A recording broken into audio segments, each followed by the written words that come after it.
በስመ አብ ወወልድ ወመንፈስ ቅዱስ አሐዱ አምላክ አሜን። ዓለማት ብፍቅር ዝገዝእ ጥንቲ ዝነበረ አልፋ ዓለም ሕሊፉ ዝነብር ኦሜጋ መጀመርታን መወዳእታን ዘይብሉ ናይ አቦታትና አምላኽ ናይ ሰራዊት ጌታ ስለትኽንገር ዘይክእል ምሕረቱ ስለትኽንገር ዘይክእል ፍቅሩን ርህራሄኡ ክብርን ምስጋናን አምልኾን ውዳሴን ዝግደትን ንዕኡ ንበይኑ ይግባእ። ንሱ አፈጽዋዓሉ ካብኡ ዘይትፍለ ቅድስተ ቅዱሳን ንጽሕተ ንጹሓን አቆራሪተ መዓት ናይ ሓዲስ ኪዳን ኩርቤል ዝኾነት አድና ቅድስቲ ድንግል ማርያም ነቲ አማናዊ ዝኾነ ምግቢ ህይወት ነቲ አማናዊ ዝኾነ መስተ ህይወት ስለ ዝሃበትናን ዝወለደትልናን ወዳ ጎይታናን መድሓኒናን ኢየሱስ ክርስቶስ ብዘኽበራን ብዘፍቀራን መጠን ክብርን ምስጋናን ንዓ ይኹን። ኩሎም መላእክት ነቢያት ሐዋርያት ጻድቃን ሰማዕታት እግዚአብሔር አምላክ ብዝሃቡ ክብር ማዕረግን ዝኸበሩን ዝተመስገነን ይኹን። ዝኸበርኩም ህዝበ ክርስቲያን ከመይ ቀኒዕኹም ከመይ ኣለኹም? አሜን። ስም ትልኡሉን ሕያውን ዝኾነ እግዚአብሔር አምላክና በአና ብድኹማት ባሮቱ ዝኸበረን ዝተመስገነን ይኹን። እግዚአብሔር አምላክ በደልናን ኃጢአትናን ከይተመልከተ ብድጋሚ ቃላቱ ክንጻናናዕ ቃላቱ ክንፍወስ ቃላቱ ክንሃድእ ስለዝፈተወን ስለዝፈቐደን ክብርን ምስጋናን ንዕኡ ይግባእ። ናይ ሎሚ መዘራረቢ አርእስትና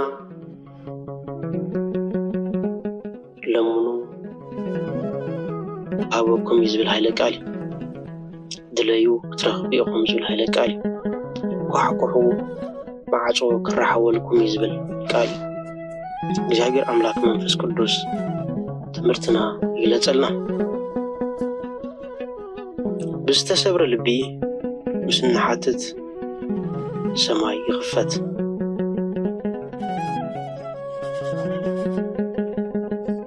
ህይወትካ ራዕራዕ ኣብ ዝበለሉ ጊዜ ብርክኻ ራዕራዕ ኣብ ዝበለሉ ጊዜ ቃንዛ ትንፋስካ ኣብ ዝስረቐሉ ህሞታት ልብኻ ኣብ ጸልማት ኣብ ዝህልወሉ ጊዜ እግዚአብሔር አምላክ ሳብ ሕጂ ሰምዐኒ ዶ ይህሉ ኢልካ ብትሓስበሉ ጊዜ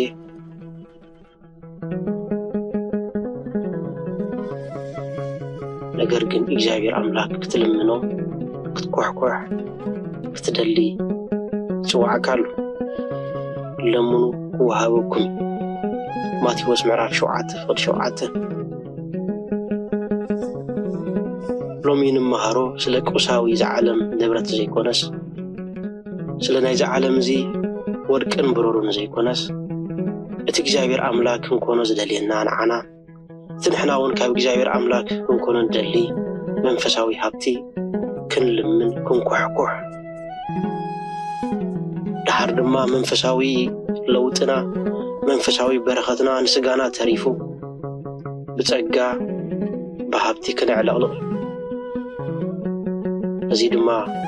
ኣብ ማቴዎስ ምዕራፍ 6:33 መጀመርታ መንግስትን ጽድቅን ድለዩ ድሓር ድማ ኩሉ ክወሰኸልኩም ዝብለና። ስለዚ ናይ መንፈስ ነገር እዩ ንስጋ ዝተርፍ እምበር ናይ ስጋ ኣይኮነን መንፈስ ዝተርፍ። ስለዚ ክንልምኖን ናብ እግዚአብሔር አምላክ ከነቕርቦን ዝግባአና ጸሎት እንተሃልዩ መንፈሳዊ ሃብቲ እዩ፣ መንፈሳዊ ለውጢ እዩ፣ መንፈሳዊ በረኸት እዩ፣ መንፈሳዊ ጸጋ እዩ። አደ ደቀ ዘብዴዎስ ጎይታና መድሓኒና ኢየሱስ ክርስቶስ ከምዚ ኢላ ለሚናቶ ነይራ መንግሥትኻ ምስ ትመጽእ ንሆነ ዞም ደቀይ ሓደ ብየማንካ ሓደ ብጸጋምካ አንግሰለይ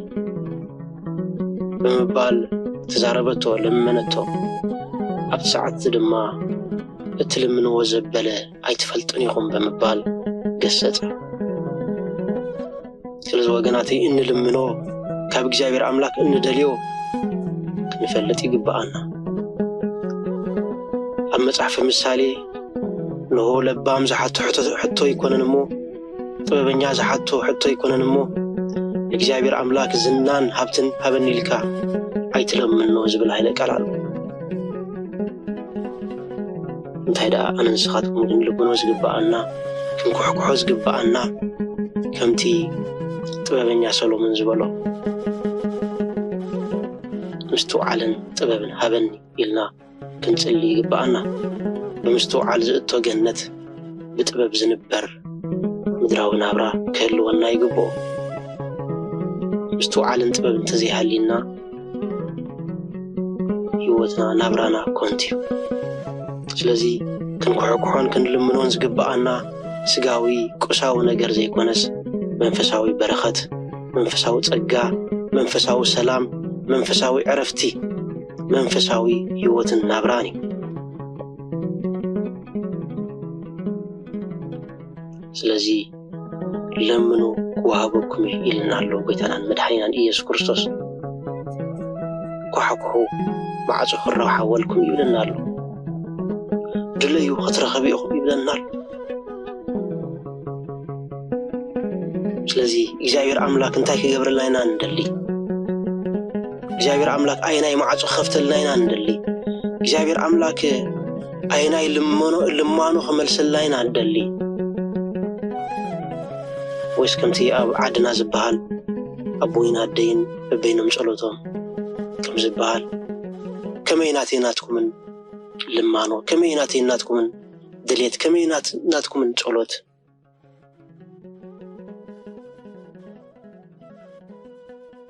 كاب إجابير أملاك كن لمنو زقبأنا كاب إجابير أملاك كن كحكحو زقبأنا حدا نقري كم تزمر عيداوي تأمز مريل وزلو إجابير أملاك حانت نقر لمنكو موالي أبيت إجابير أملاك كنبر قرما إجابير أملاك ريد اللي خوير شح عمت أبيت رسيان كم من بارسي حدا معلتي أبيت إجابير أملاك كنبر يحشني كبا آلاف ورق امبرورن حق أفكا يحشني كما يقال كان قرري نتنحقين مقوري بمبال سلا دليتو سلا مرجعو كزارب كله نري سلا زوجناتي لما أنا نخون زقبو كاب كبر قدس داويت كن مهاري قبأنا إجابير أملاك حانت نقر لمنكو وقالي أبيت إجابير أملاك كنبر قرمو أخري شغل خمالالس بمبال تسألي أنا نسخطكم من كي خاب إجابير أملاك ندالي حدا نقر انتاي نلبنا خنا حتى يقبأنا ننفسنا خنا حتى يقبأنا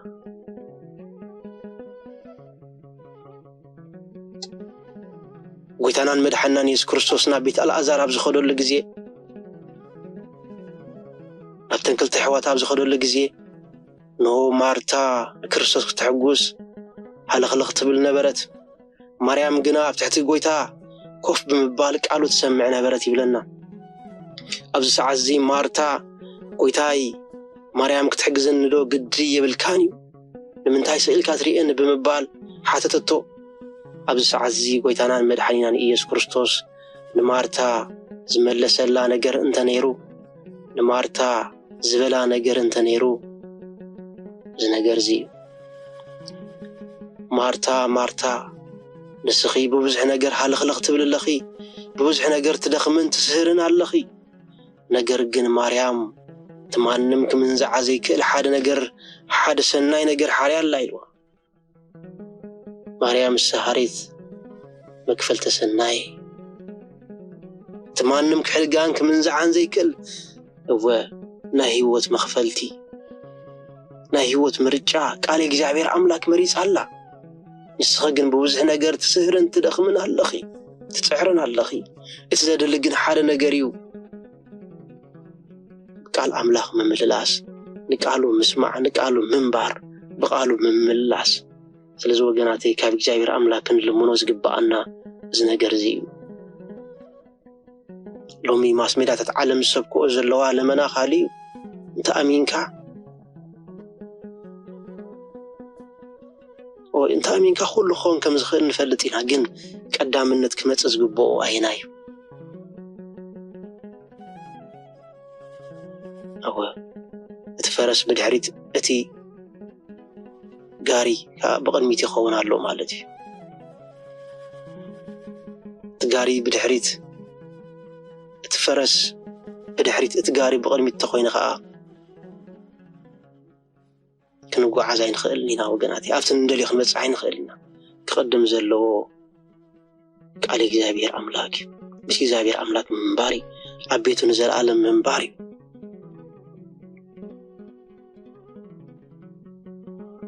ስለዚ ወገናት ኣብዚ ዓለም እዚ ክንኩሕኩሖ ዝግባአና ኣብዚ ዓለም እዚ ክንደልዮ ዝግባአና ነገር እንተሃልዩ ናይ እግዚአብሔር አምላክ ሰላም ናይ እግዚአብሔር አምላክ ክብሪ ናይ እግዚአብሔር አምላክ ፍቅሪ ኣብ ህይወትና ኩሉ ክንለምን ይግባአና ክንኩሕኩሕ ይግባአና ምክንያቱ ብዘይባ ኣይ ወላ ሓንቲ ክትገብሩ ይትኽእሉ ኢኹም ኢልና ኣሎ እንታይ ክንልምንን ከም ዘለና ከዓ ሓቢርና ኣሎ ብትበልዕዎ ብትሰትይዎ ዘበለ ኣይትጨነቁ ኢልና ኣሎ ከመይ ሰብነት ካብ መብልዒ ይበልጥ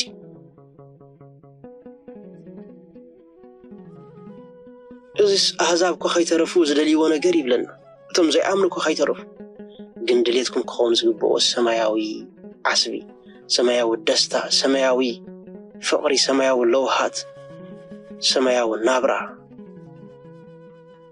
ስለዚ ወገነይ እዚ እውን ኣዝዩ ዝኸበደ ይኮነን እንተደሊና ምርጫና እንተኮይኑ ሰማያዊ ህይወት ምርጫና እንተኮይኑ ሰማያዊ ናብራ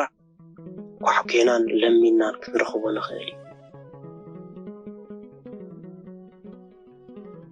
ግን ኣይደለናን ግን ኣይኳሕኳሕናን ከይተዋሃቡስ ኣይለመንኩምን ማዓፆ ከይረሓወልኩምስ ይብለና ኳሕኳሕ ኣየበልኩምን ይብለና ክርስቶስ ኣምላኽና ስለዚ ወገናተይ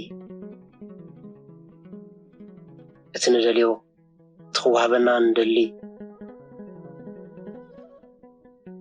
ካብ እግዚአብሔር ኣምላክ ናቱ ዘለኣለማዊ ህይወት ደኣ እምበር ስጋዊ ነገር ጥራይ ክኸውን ኣይግብኦ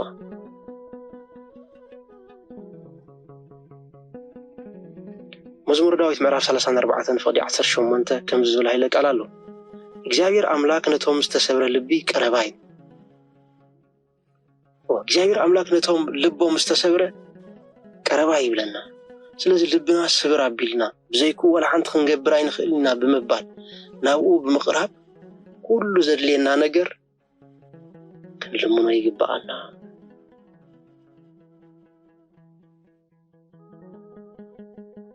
ምናልባት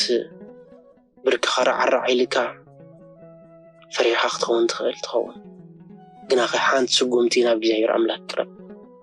ሓንቲ ልማኖ ናብ እግዚአብሔር አምላክ ቅረብ እግዚአብሔር አምላክ በኣሽሓት ናባኻ ቀርቢ ወላ ድምፅኻ እንተተቆራረፀ ድምፅኻ ንምልማን እንተደኸመ እቲ ቁርፅራፅ ድምፅኻ እግዚአብሔር አምላክ ይሰምዖ እዩ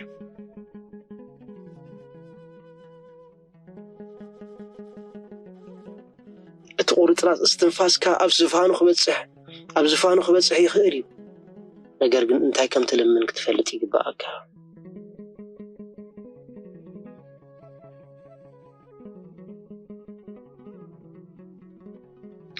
እቲ ዝተቆራረፀ ትንፋስካ ትስቕ ዝበለ ኣውያትካ ንልቢ ኣምላኽ ክንቀሳቀስ ይኽእል እዩ ምናልባት ኣነ እግዚአብሔር ኣምላክ ክንልምኖ ብቑዕ ኣይኮንኩን ኣነ ሓጢአተኛ እየ ትብል ትኸውን ምክንያቱ እንተለመንኩ ኣነ መመልሸየ ዝወድቕ እንተተነሳሕኹ መመልሸየ ዝወድቕ እንተደለኹ መመልሸየ ዝወድቕ ክትብል ትኽእል ትኸውን ጎይታይ ኣነ ሓጢአተኛ እየ ክትብል ትኽእል ትኸውን ጎይታይ እዚ ክብሪ እዚ ንዓይ ዝግባእ ኣይኮነን ክትብል ትኽእል ትኸውን ግን እግዚአብሔር አምላክ እቲ ስራሕ ይጻሕሊ ከመይ ገይሩ ዳግማይ ከም ዝሰርሖ ይፈልጥ ከመይ ገይሩ ኣብዒጡ እንደገና ፀቂጡ ከመይ ዝበለ ጻሕሊ ክሰርሕ ከም ዝኽእል ዝፈልጥ ኣምላኽ እዩ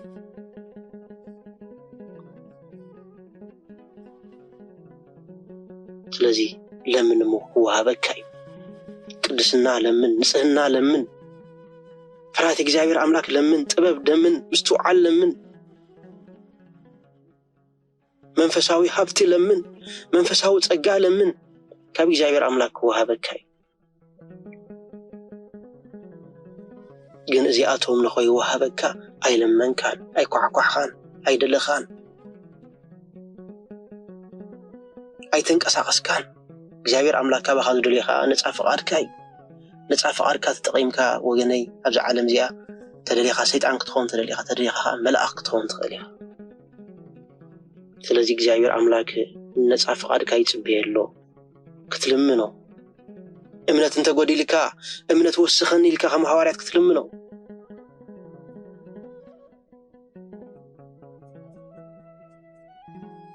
ንጉድለትካ ተኣሚንካ ንጉድለትካ መታን ክመልኦ ክትልምኖ ጽበየካ ኣሎ ልክዕኒና ኃጢአተኛታት ኢና ወገናተይ ከምቲ ሓለቓ ሐዋርያት ዝኾነ ቅዱስ ጴጥሮስ ክርስቶስ ናብታ ጃልባ ብምድያብ ነው መርበብካ ስደድሞ ዓሳ ክትረክብ ኢኻ ኢሉ ኣብ ዝሓተተሉ ግዜ ሙሉእ ለይቲ ክንፍትን ሓዲርና ግን ዋላ ሓደ እኳ ክንረክብ ኣይከኣልናን ግን ካብ በልካ ንፍትን ኢሉ መርበቡ ምስ ሰደደ ነው ኣሽሓት ዓሳታት ገፈፈ እቲ መርበብ ክሳብ ዝብትኽ ሐዋርያት ጎሲሶም ክሳብ ምስካም ዝስእንዎ መርበቦም መልአ ኣብ ሰዓት እዚ ሐዋርያ ቅዱስ ጴጥሮስ ዝበሎ ነገር እንተሃልዩ እንታይ ጎይታይ ኣነ ኃጢአተኛዬ ካባይ ረሓቕ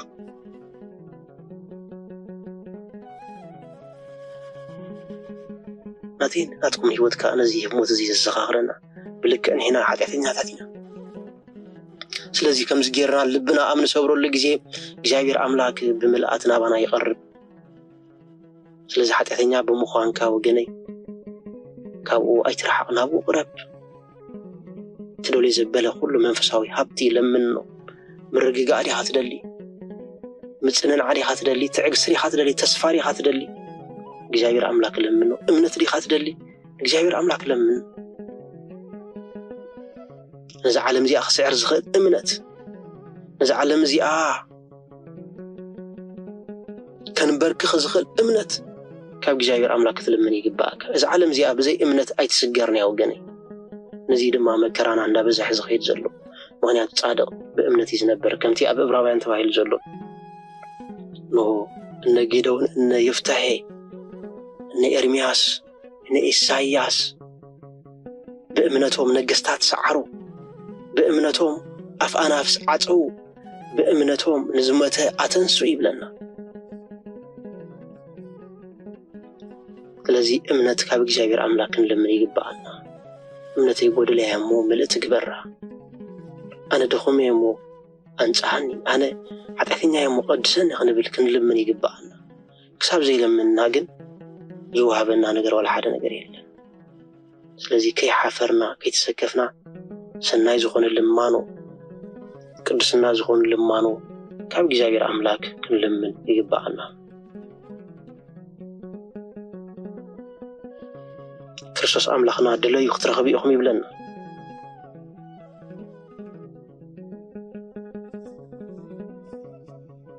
ኣዚና ክንደሊ ይግባአና ሓደ ግዜ እግዚአብሔር አምላክ ነቲ ምስጢር መታን ብዕምቆት መታን ክንርድኦ ቀልጢፍ ዘይ ክህበና ይኽእል እዩ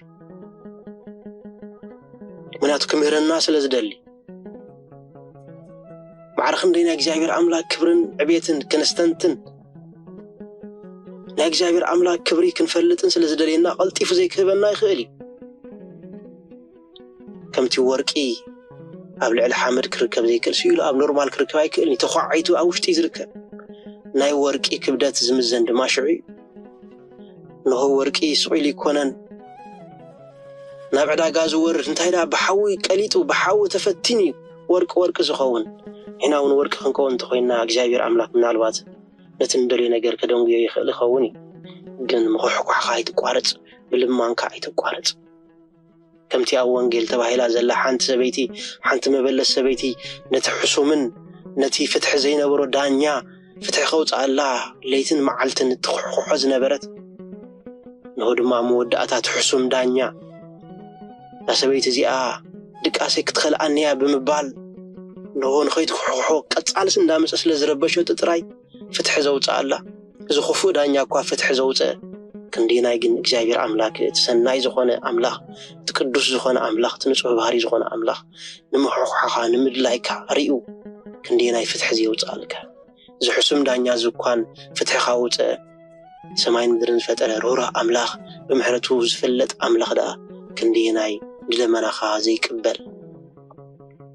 التي مكوحكوح خايت قارص من لمان خايت قارص ايت قارص من لايك ايت قارص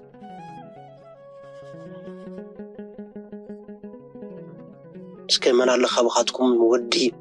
ودو يبل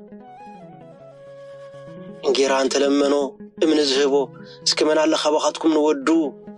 እንቋቁሖ እንተለመኑ ዕንቅሪት ዝህቦ ንስኻትኩም እንኳን ክፉኣት ክነስኹም እዚ ነገር እዚ ካፈለጥኩም ክንዴና ይሰማያዊ አቦኹም ዘድልየኩም ነገር ዘይሂበኩም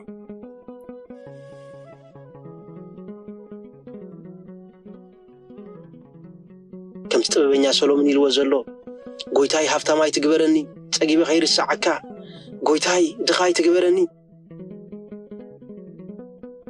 أمي خيسر رقمون السمكا خي خفؤه ناعس بتزدلين نجر دا مجبني بمبال نجاير أملاك لمنو يجبعنا شناين قدسون زخون لمنا كن لمن يجبعنا نجر جن كمتي يكاونت في كريستيان جاير أملاك حادث لمن سب لمنو سمعوا نجر جن حدا نجر بلو تلمنو نجر زخون لمنني جن كتلمن نكلخا نعخا عسرت أتفنتهي بكان حوخا عصف غيري كوي بمبال حدا سب حاتوتي بلنا اتسبت لما حوز قد قالو دليت يلمن نبره قويتاي حانت عيني ينقرني بمبال لمون جاير أملاك كابزي صورنا كم زعينة لبي حزنانا بجاير أملاك نقرب يقبعنا كم زعينة لمنا حزنانا بجاير أملاك نقرب يقبعنا مهنياتنا حانت عين تتفئة نحاول ما قلت عينه تفاين مالتي ስለዚህ ልብና ንጽሪ እንታይ ከም ንልምን እንታይ ከም ንቅበል ካብ እግዚአብሔር አምላክ ተጠንቂቅና ክንለምን ይግባአና ነገር ግን ቅዱስ እንተኾይኑ ለመናና መቆሕቆሕ አይነቋርጽ ምልማን አይነቋርጽ ምድላይ አይነቋርጽ እግዚአብሔር አምላክ ሓደ መዓልቲ ካብትን እንደሪን ዳዓሊ ካብትን ግምቶን ላዓሊ ሰርፕራይዝ ገብረና እግዚአብሔር አምላክ او بمحرته بلوهات خدنت ونا እግዚአብሔር አምላክ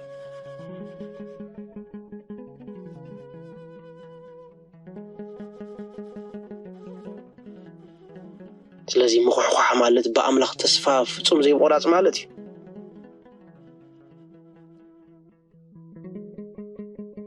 ቆሕቆሑ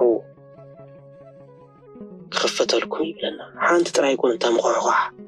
مخوحوح خن بالكلنا بوزح جزيم بدقاقيم كمخوحوح زي عرف مخوحوح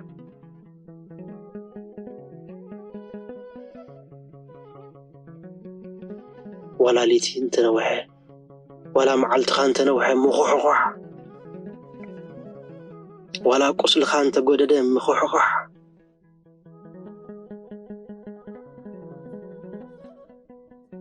ولا منكوبكا نتتسكيم كازل خاطور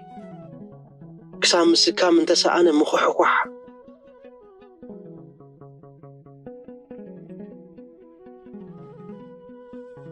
وجاير املاك ابي هوتنا زمرنا نجر انت هالي صنعت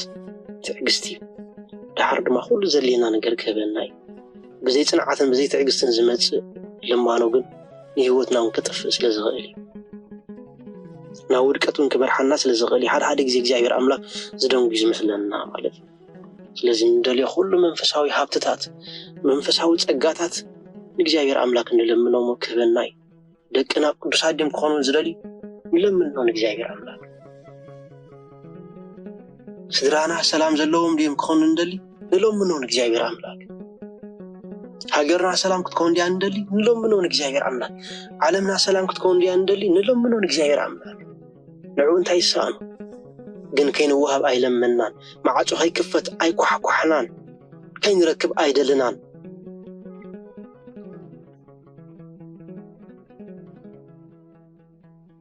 اتساقم ابانا يزلو ابي جابير املاخ يكونن جابير املاك نوهبتاتو زينفك كبر املاخي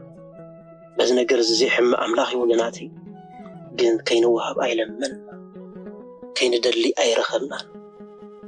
معاچو هاي كفتلنا دما اي كحكحنان ስለዚህ አመወዳታ እትጎድለትናትና መሆኑ ፈሊጥና ወትር ጊዜ ሰናይ ነገር ሰናይ ረዲት ሰናይ ናብራ سناي فقاد ناب እግዚአብሔር አምላክ ወትር ጊዜ ኸይሰልከና በጸሎት በምህለላ በምስጋና ክንኳኳን ክንለምንን ክንደልን ይግባአና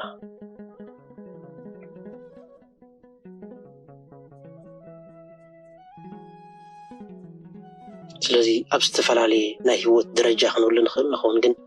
ወኩሕኩሓና ምድላይና አይነቋርጽ እግዚአብሔር አምላክ ንሓጥ ጸሎቱ ዘይነዕዮ ጻድቅ ክብሩ ዘይነፍግ አምላኽ እዩ ስለዚህ ወትር ጊዜ እቲ ኻብኡ ዘድልየና ሰይና ነገር መጣን ክንዓጽድ እግዚአብሔር አምላክ ክንልምኖን እግዚአብሔር አምላክ ክንኳሕኩሖን እግዚአብሔር አምላክ ክንደልን ሰናይ ፈቃድ ይኹንልና ለዝነበረና ጊዜ ባሪኹን ቀዲሱን ስለዝሃበና ክብርን ምስጋናን አምልኾን ውዳሴን ስግደትን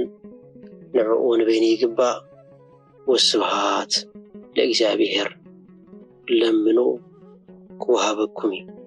ኳሕኩሑ ማዕጾ ክረሓወልኩም ድለዩ ክትረኽቡ ኢኹም ንዝነበረና ጊዜ ባሪኹን ቀዲሱን ስለዝሃበና ብድጋሚ ክብርን ምስጋናን አምልኾን ውዳሴን ስግደትን ንዕኡ ንበይኒ ይግባእ ኣብ መወዳእታ እዚ ትምህርቲ እዚ ናብ ኩሉ ህዝቢ ክርስቲያን መጣን ክበጽሕ ሼር ላይክ ሳብስክራይብ ብምግባር ሓላፍነትና ምዋጻእ ወስብሃት ለእግዚአብሔር